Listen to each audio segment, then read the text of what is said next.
નમસ્કાર, પલ એક્સપ્રેસ ન્યૂઝમાં આપનું સ્વાગત છે। જમીન સોદામાં કરોડોનું કૌભાંડ, સુરત ઇકોસેલની મોટી કાર્યવાહી, 5 આરોપીઓ ઝડપાયા। બેંક કર્મચારીઓ પણ આ કૌભાંડમાં સંડોવાયેલા છે।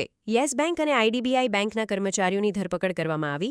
બોગસ દસ્તાવેજો બનાવી જમીન વેચાણનો ખેલ કરવામાં આવ્યો હતો। ફરિયાદી પાસેથી 5.75 કરોડથી વધુની છેતરપિંડી આચરવામાં આવી છે। બોગસ એકાઉન્ટ મારફતે રૂપિયા ટ્રાન્સફર કરાયા હતા। ખોટી સહીથી વિદેશમાં રહેના માલિકોના નામે સોદો કરવામાં આવ્યો હતો। બોગસ સિમ કાર્ડ આપનાર ડિસ્ટ્રીબ્યુટર પણ ઝડપાયો। ઉત્તરાણ પોલીસ સ્ટેશનમાં ગુનો નોંધાયો છે। સુરત શહેર પોલીસ કમિશનર અનુપમસિંહ ગેહલોત સાહેબના માર્ગદર્શન હેઠળ સુરત શહેર ઇકોનોમિક ઓફેન્સીસ વિંગ જે ઇકોસેલ છે, જે સુરત શહેરની અંદર દાખલ થતા તમામ જે આર્થિક ગુનાઓ છે એની ઉપર ફોકસ કરી રહી છે।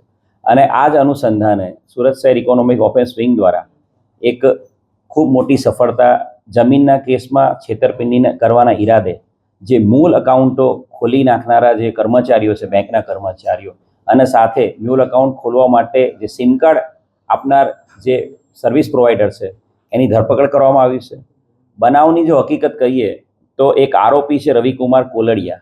આ રવિ કોલડિયા જે ફરિયાદીને મળ્યો હતો અને રવિ કોલડિયાએ ફરિયાદીને એવું કહ્યું હતું કે મારી પાસે એક જમીન છે, એ જમીનનો મારી પાસે સોદા ચિઠ્ઠી છે અને આ જમીન હું તમને વેચી આપીશ। જમીનના જે ઓરિજિનલ માલિક છે, આ માલિકો અત્યારે કેનેડામાં છે, પણ એ સોદા ચિઠ્ઠી મારી પાસે છે અને જો તમે જમીન ખરીદવા માંગતા હોય તો હું માલિકો સાથે તમારો કોન્ટેક્ટ કરાવી આપીશ। અને આ રીતે ફરિયાદીને વિશ્વાસમાં લઈને આરોપીએ સૌથી પહેલાં તો ફરિયાદીને પ્રોપર વિશ્વાસ આવે એના માટે ફરિયાદી જે જમીનના માલિકના અકાઉન્ટમાં પૈસા નાખે એ આશયથી, અને એને એવું બતાવવા માટે કે અકાઉન્ટ છે જમીન માલિકોના જ છે, એ આશયથી જે ત્રણ જમીન માલિકો છે એ ત્રણેય જમીન માલિકોના ખોટા અકાઉન્ટ, ફેક આઈડી અને ફેક સિમ કાર્ડ દ્વારા એ ત્રણ જમીન માલિકો એ જાણતો હોવા છતાં કે ત્રણ જમીન માલિકો કેનેડામાં છે, એમની પ્રેઝન્સ અહીંયા છે જ નહીં ઇન્ડિયામાં, તે છતાં એ 3 જમીન માલિકોના યસ બેંક અંકલેશ્વર શાખામાં અકાઉન્ટ ખોલી નાખ્યા હતા। અને એ અકાઉન્ટ ખોલવામાં જે યસ બેંકના એના કર્મચારીઓ છે એમણે મદદ કરી હતી। અને ત્યારબાદ એ અકાઉન્ટોમાં એણે જે ફરિયાદી છે એની પાસેથી બેંક અકાઉન્ટમાં એણે પૈસા લીધા હતા, પૈસા જમા કરાવડાયા હતા। 4 કરોડ 81 લાખ જેટલી અમાઉન્ટ આ અલગ અલગ અકાઉન્ટોમાં જમા કરવામાં આવી હતી ફરિયાદી દ્વારા। અને ત્યારબાદ આ અકાઉન્ટોમાંથી એણે પોતે પાછા આઈડીબીઆઈમાં નવા 2 એકાઉન્ટો, બોગસ એકાઉન્ટો ખોલ્યા હતા જે જમીન માલિકોના નામના, અને જે યસ બેંકના અકાઉન્ટો છે 3, એમાંથી એણે પાછા આઈડીબીઆઈમાં પણ આ જે ફેક અકાઉન્ટ છે એની અંદર પૈસા ટ્રાન્સફર કર્યા હતા। કુલ મળીને 4 કરોડ 81 લાખ રૂપિયા એ આ અલગ અલગ જે ડમી એકાઉન્ટો, મ્યુલ એકાઉન્ટો જે બન્યા હતા, જે જમીન માલિકો છે જે કેનેડામાં હતા એમના એ અકાઉન્ટોમાં પૈસા ગયા હતા અને તમામ પૈસા છે એ આ રવિ કોલડિયાએ પૈસા એના હડપ કરી લીધા હતા। ફરિયાદીની ફરિયાદના આધારે આ સમગ્ર બનાવ અનુસંધાને ગુનો દાખલ કરવામાં આવ્યો છે।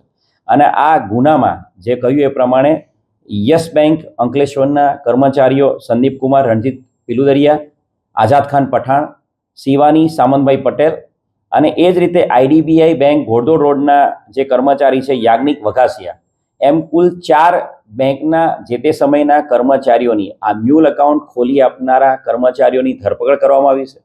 અને સાથે સાથે આ જે બોનાફાઇડ જમીન માલિકો છે એમના ફેક સિમ કાર્ડ બનાવી આપનાર જે વોડાફોન કંપનીના ડિસ્ટ્રીબ્યુટર એજન્સીનો જે ચલાવતો હતો સંજય ધંધુકિયા, એને પણ ધરપકડ કરવામાં આવી છે। કુલ 5 આરોપીની ધરપકડ આ ગુનાના કામે કરવામાં આવી છે। અને આ ગુનામાં આ અકાઉન્ટ ખોલી આપવામાં અન્ય કોઈ વ્યક્તિઓ મદદ કરતા છે કે નહીં એ બાબતે આરોપીની રિમાન્ડ લઈને હાલ પૂછપરછ કરવામાં આવી છે। યસ બેંક અને આઈડીબીઆઈ બેંક બંને બેંકના જે તમામ જે સિનિયર મેનેજર્સને એ બધા છે એમની પણ હાલ પૂછપરછ કરવામાં આવી રહી છે, જેથી કરીને આ અકાઉન્ટ ખોલી આપવા પાછળ જે આરોપીને મદદ કરનાર અન્ય કોઈ વ્યક્તિ પણ જો સામેલ હોય તો એની ભવિષ્યમાં ધરપકડ કરવામાં આવશે।